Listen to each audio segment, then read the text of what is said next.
Patuloy na hinahanap ang tatlong nawawala sa sunog na sumiklab sa barangay San Isidro, Quezon City kanina madaling araw.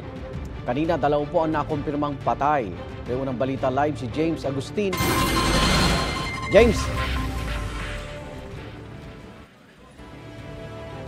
Inimbestigahan pa ng Bureau of Fire Protection yung posibleng sanhi ng apoy na tumupok sa tatlong palapag na paupahang bahay. Dito po yan sa barangay San Isidro. Dalawa nga'y kumpirmadong patay at hanggang sa mga oras na ito, Igan, ay hinahanap pa yung tatlong nawawala ayon sa BFP. Nilamon na nagngangalit na apoy at binalot na makapal na usok ang tatlong palapag na paupahang bahay sa 19 Agosto Street sa barangay San Isidro, Quezon City, bandang alas 2 sa madaling araw. Itinaas ng Bureau of Fire Protection ang unang alarma. 12 fire truck nila ang rumisponde, bukod pa sa mga fire volunteer group. Ang ilang bombero pumesto sa bubong sa likurang bahagi ng residential area para malapit ang makapagbuga ng tubig. Kita sa video na ito ang isang lalaki na nakaligtas mula sa nasusunog na bahay. Nagtamo siya ng sugat sa kaliwang siko kaya ginamot ng Emergency Medical Services ng BFP. Kwento niya, nagising na lang siya na malaki na ang apoy. Pagtingin ko sa baba, pinakadaanan namin palabas. Lakas na po ng apoy sa baba. Dumaan po kami sa bubong. May butas po doon sa bubong eh. Doon pa kami dumaan. Pati asawa ko doon po sila dumaan. 2 cellphone at isang wallet lang ang naisalba ng residente.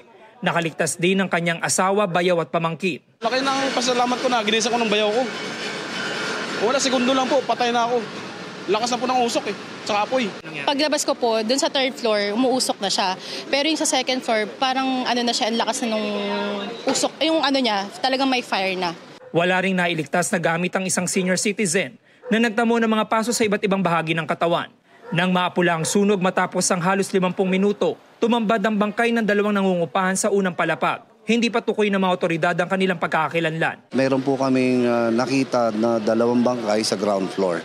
At meron pa po tayong hinahanap na mga 3. Yung 2 bangkay po, natagpuan po malapit sa may hagdanan.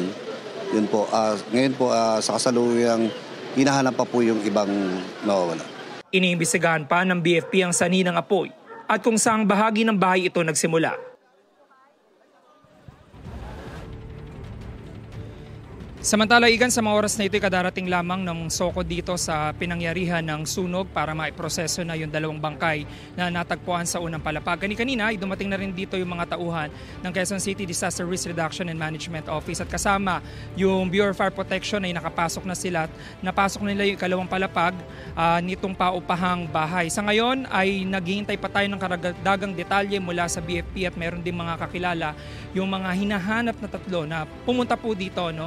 At humingi lamang yung mga otoridad ng karagdagang detalye sa kanila pero magbibigay pa ng update ang BFP maya-maya lamang. Yan ang unang balita mula rito sa Quezon City. Ako po si James Agustin para sa GMA Integrated News. Igan, mauna ka sa mga balita, mag-subscribe na sa GMA Integrated News sa YouTube para sa iba't ibang ulat sa ating bansa.